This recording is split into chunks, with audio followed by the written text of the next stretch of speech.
माएँ केवल बसंत में नहीं, पतझड़ में भी संग साथ होती हैं। माएँ अपनी हथेलियों में अपने बच्चों की दुआ सलामती का एहसास लिए होती हैं। माएँ घुप अंधेरों में अपने बच्चों को दिए की लौ, तारों की टिमटिमाहट और जुगनुओं की चमक थमा देती हैं। माएँ सोते जागते अपने पूत का कांधा थपथपाते, माथा सहलाते, चूमते पुचकारते भूल जाती हैं जीवन की सारी आपाधापी। विधाता का समय चक्र अपने ही अनुसार चलता है, क्योंकि विधाता पिता होता है। विधाता माँ नहीं होते, माँ होते तो समझते माँ का संसार किस तरह सूना हो जाता है यकायक।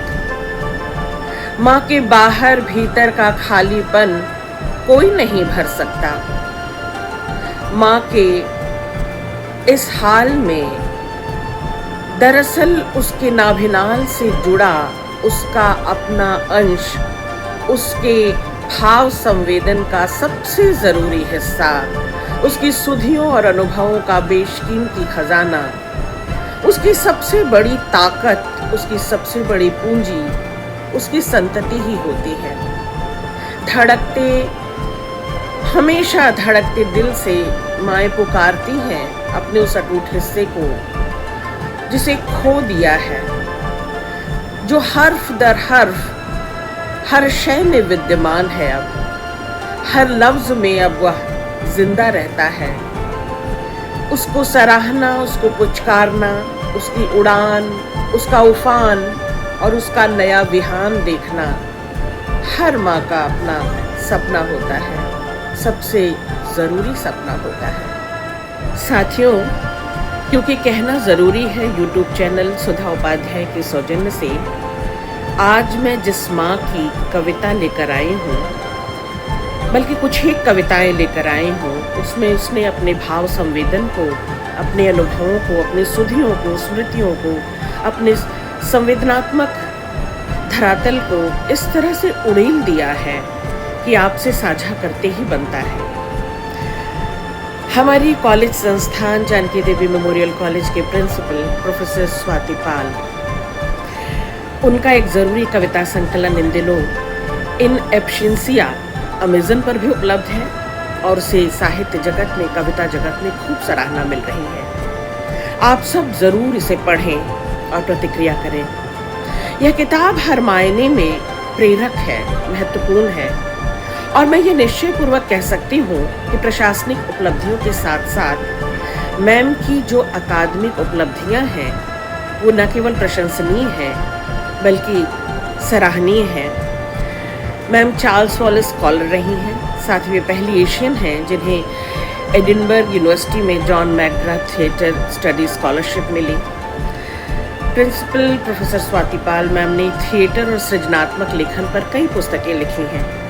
प्रमुख समाचार पत्र पत्रिकाओं में छपने वाले उनके आलेखों में शिक्षा संबंधी उनके विचार और नाटक विधा में किए गए उनके शोध की समझ और पकड़ स्पष्ट साफ दिखाई देती है। Professor Pal Indian association for Commonwealth literature की वाइस प्रेसिडेंट और Indian association for the study of Australia की एग्जीक्यूटिव बॉडी मेंबर भी रही हैं। मैम ने कई राष्ट्रीय और अंतर्राष्ट्रीय संगोष्ठियों में अपना प्रेजेंटेशन दिया है, कई पुरस्कारों और सम्मानों से नवाजी गई हैं। आपकी साहित्य में, विशेष तौर पर कविता, नाटक और कथा साहित्य में विशेष रुचि रही है। इन एब्सेंशिया अंग्रेजी में लिखी पुस्तक है। इस कविता संकलन की कुछ टुकड़ियों को जो बेशकीमती हैं, मैंने अपने इस यूट्यूब चैनल में जगह देने की सोची और मुझे लगा कि ये कविताएं दुनिया भर की माँओं के पास पहुंचना चाहिए। आप देखें कि प्रकृति का सबसे अनुपम उपहार माँ ही तो होती है। माँ हर मायने में सृष्टि की रचयिता की, उस विधाता की तरह ही अपने संततियों को लगातार साँझ संभार दे रही होती है। अपनी हर आस प्यास, हर उम्मीद, अपने सपनों को अपने संतति में पाल पोस कर बड़ा करती है। माँ से बेहतर रचयिता कौन हो सकता है। यह पुस्तक और ये कुछ कविताएं समर्पित हैं। मैं उन्हीं स्मृतियों को आपसे साझा करूंगी, जो स्मृति एक माँ की उसकी प्रसव वेदना से लेकर उसकी यातना वेदना और मर्मांतक पीड़ा को, जो सदा सदा के लिए अपनी स्मृतियों के संग्रहालय में कैद कर लेती है। हर रचयिता के पास ये सबसे बड़ी पूंजी होती है, चाहे उसका मर्म हो, संवेदन हो, स्मृतियाँ हो। इन कविताओं में आप बार बार उन्हें नेपथ्य में नहीं, बिल्कुल सामने फ्रंट में देखेंगे। ये कविताएं निश्चित तौर पर अपने नए मुकाम कायम करेंगी। इन कविताओं में निश्चय ही माँ का दिल धड़कता है। माँ की सजल आंखें सराबोर करेंगी हर पन्ना, हर हर्फ को। माँ का ममत्व, दुलार, आशीर्वाद हर शब्द को नए मायने दे रहा है। माँ ऐसी ही होती है, जो पार्थिव है नहीं, जो सामने है नहीं, जो दिखाई नहीं देता, जो कहीं उपस्थित नहीं, वह होकर भी और ना होकर के भी हर वह शख्स और उस शख्स को, उसकी यादों को, सुधियों को एकदम संभव बना देना, ये माँ की यादों का ही सैलाब है। यादों के सिलसिले में कोई तरतीबी तलाशी नहीं जानी चाहिए। ये बेतरतीब होती हैं और बढ़ती जाती हैं सतत प्रवाह में। यही इन कविताओं की भी सबसे बड़ी खूबसूरती है। निश्चय ही स्वागत योग्य है, सराहनीय है। ये प्रशंसनीय कदम है इन एब्सेंसिया, जो उन्होंने अपने सपूत को खोकर उसके पार्थिव न होने पर, उसके रूबरू न होने पर, उसको हर पल अपने में जीते हुए, संजोते हुए पाया है। हर हृदय को इन कविताओं से बड़ा बल मिलेगा। हर दिल के कोने को, उसकी चेतना को, उसके भीतर के ममत्व को राह मिलेगी, था मिलेगी। इसी उम्मीद के साथ आज मैं आप सबके सामने ये कविताएं पढ़ती हूँ। प्रोफेसर स्वाति पाल इसमें अपने बच्चे को, जो एक संघर्षशील जुझारू जीवन देखकर गया है और जिससे इनके दिन की शुरुआत होती है, और दिन का हर लम्हा जो उसमें धड़कता है, जो उपस्थित नहीं है, पर वो दरअसल दुनिया भर के बच्चों को संदेश देती हैं। मेरे बच्चे, जीवन एक संघर्ष है जो हर दिन शुरू होता है। इसमें खुशियों का एक पल, और हर पल आप अल्प विराम की तरह जिएं, क्योंकि हमें बहुत बड़ी से बड़ी कीमत चुकानी पड़ती है पूर्ण विराम तक पहुंचने के लिए। साथियों, आज मैं उनकी 5 कविताओं के साथ आपसे थोड़ी बातचीत करूंगी और वो कविताएं आपके सामने प्रस्तुत करती हूँ। पहली कविता है, हर दिन तुम वही सवाल करते थे। हर दिन तुम वही सवाल करते थे, माँ तू कब आएगी? क्या तुम अब भी वही सवाल कर रहे हो? जवाब मिले तो मुझे ज़रूर बताना, मैं इंतज़ार कर रही हूँ। वो प्रश्न अब मेरी ज़िंदगी है। वो एक सवाल जो लगातार माँ की दिनचर्या में, व्यस्ततम दिनचर्या में, एक प्रशासनिक अधिकारी कई बच्चों में घिरी हुई, अभिभावक की भूमिका निभाती हुई, एक तंत्र को, एक अनुशासन को जीती हुई माँ हर पल, हर लम्हा अपने बच्चे के उस सवाल से रूबरू है, उस सवाल का जवाब देने के लिए आतुर है, आकुल व्याकुल है, पर वो नेपथ्य में है। वो अब पार्थिव न होकर भी दरअसल हर आस और हर सांस प्यास के साथ माँ के साथ गुथा हुआ है, क्योंकि माँ का बच्चे से नाभिनाल का नाता जो है, उस नाते से वो अब वो सवाल जो माँ के जाते हुए हमेशा वो दोहराया करता था, माँ तू कब आएगी, जो इंतज़ार उसकी आंखों में बना हुआ था, वो आज माँ की आंखों में थम सा गया है, रुक सा गया है।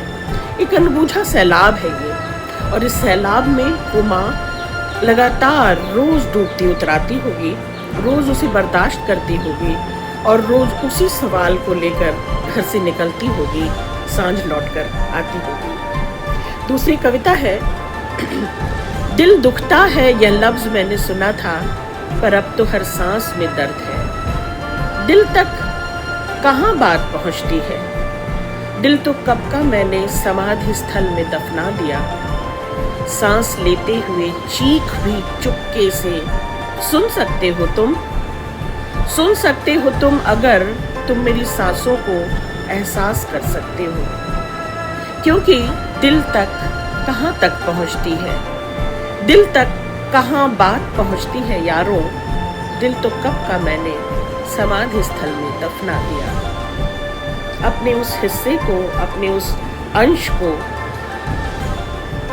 हमेशा के लिए अलविदा कहते हुए माँ दरअसल उसके साथ अपनी दिल की ख्वाहिशों को, इच्छाओं को, कामनाओं को, सपनों को, जो अधूरे रह गए, जो मुकम्मल नहीं हुए, जो उसके साथ ही वो दफन कराई है, उसको रोज रोज टीसता है उसके मन में। रोज रोज उन्हीं सुधियों को वो बार बार हर उसास के साथ, हर उच्छ्वास के साथ जैसे बार बार उठता और गिरता हुआ देखती है, महसूसती है। तीसरी कविता है, इस राह में 4 हमसफर मिले। ये कविता बेहतरीन कविता है शोधार्थियों, आप ध्यान दीजिएगा। कई कंटेम्प्रेरी कविताओं के साथ इसको आप जोड़ सकते हैं। इस राह में 4 हमसफर मिले, एक जो हमेशा से खड़ी हो जाती हर मोड़ पर और कहती, चल अब दिखा अपना जलवा, कर कुछ कमाल कि तू मुझे पार कर आगे बढ़ सकती है या नहीं। इस सखी का नाम था चुनौती। दूसरी कुछ ऐसी है कि वह शुरू से जाने अनजाने दिल में खिल उठती है, कभी इस तरफ तो कभी उस तरफ मुझे खींचती है और धीमे से मुझे कहती है, चल ये चख ले, और फिर वह भी चलिए चख ले और फिर वह भी चख ले। इस सहेली का नाम है चाहत। तीसरी मुझसे चिपकी रहती है बचपन से, मानो उसने कसम खाई है सदा साथ निभाने का, और जब पहाड़ टूट पड़ता है वह मेरा हाथ पकड़ती है और मुस्कुरा कर बोलती है, अरे मैं हूं ना। मैं उसे बुलाती हूँ हिम्मत। और चौथी एक नई मित्र है, तकरीबन 2.5 साल पुरानी, जो मेरी आंखों की नमी, गले में फंसी चीख, टुकड़ों में बिखरा हुआ दिल, हर मेरे टूटे सपने को समेट कर कहती है, चलती रह तू अकेली नहीं है। इस मित्र को लोग पुकारते हैं हौसला, पर मैंने उसे एक और नाम दिया है, मोहन।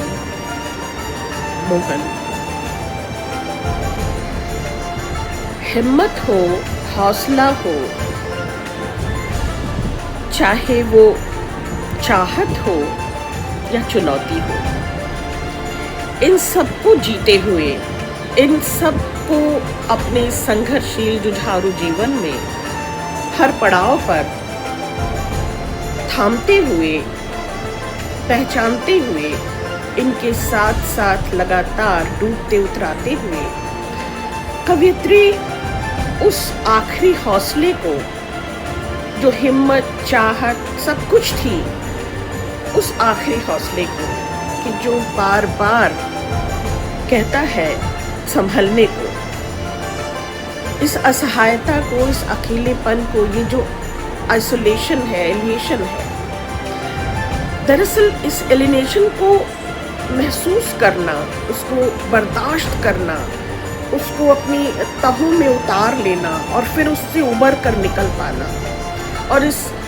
चहोर पसरी हुई जो दुनिया है और दुनिया के सवाल हैं और तमाम जिम्मेदारियां हैं, उन सब के भी बेसाख्ता जीते हुए कवियत्री बार बार महसूस करती है कि जब जब मेरा हौसला डगमगाता है और दुनिया कहती है कि तुम लाजवाब हो, तुम हर सवाल का जवाब हो, तुम कर सकते हो, तुम में वो ताकत है, चाहत है, हिम्मत है, तुम चुनौतियों को पार कर आगे निकल सकते हो, तब कहीं से वो सखी, वो सहेली जिसे दुनिया हौसला कहती है, मैं तुम्हें देखती हूँ, उसमें तुम्हें प्रतिबिंबित पाती हूँ।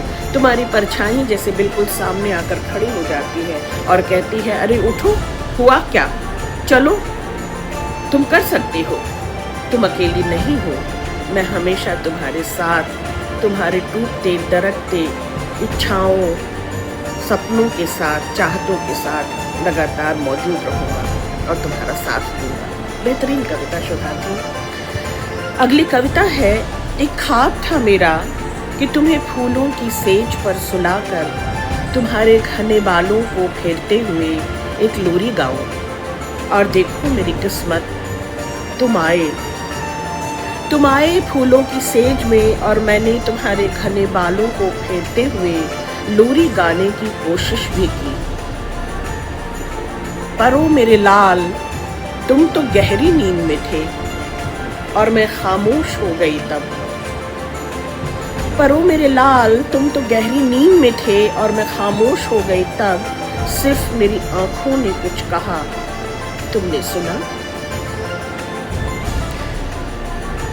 कुछ गीत निशब्द होते हैं, गाए नहीं जाते, उनका कोई आलाप नहीं होता,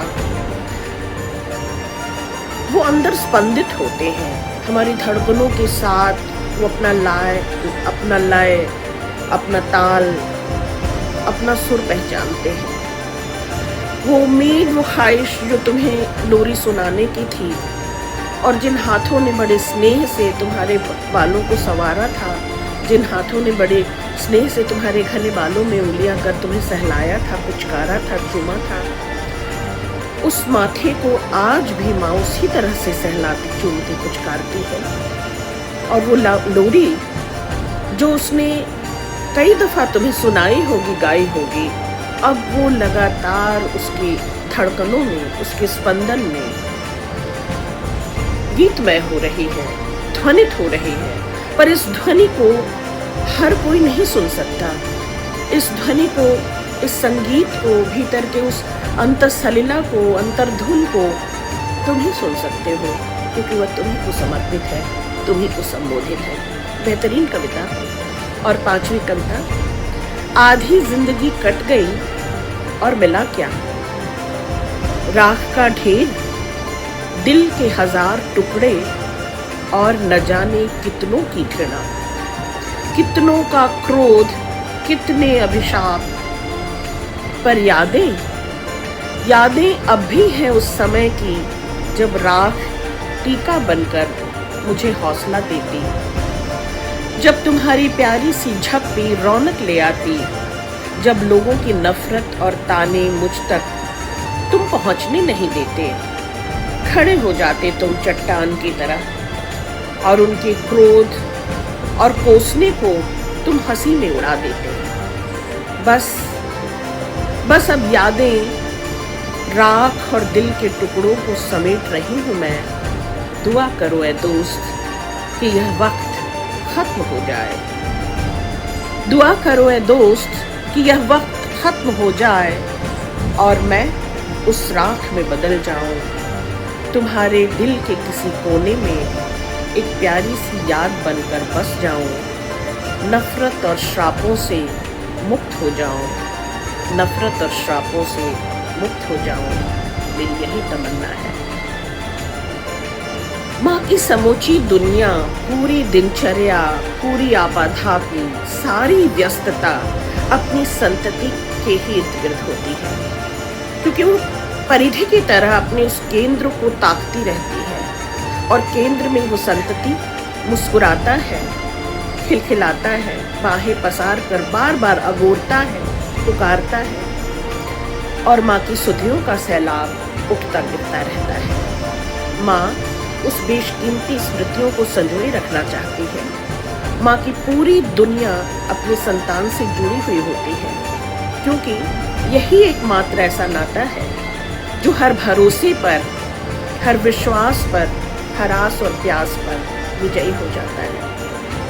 तो माँ अपने को सार्थक होने के लिए, अपने को अपनी अपने पुत्र में वापस लौटने को जिस नाभिनाल से उसका टूट हिस्सा था, वो हिस्सा उससे अलग हुआ, इस सृष्टि से अलग हुआ, और माँ फिर से इस सृष्टि में उन सारी चिंताओं को, क्रोध को, वैमनस्य को, ईर्ष्या को, द्वेष को, डाह को, नफरत को श्राप तक कहती है, जैसे कोई शाप को, और उस शाप से मुक्त होकर फिर से अपने उस नाभिनाल के रिश्ते में विलीन हो जाना चाहती है। बेहतरीन कविताएं, बहुत शुक्रिया।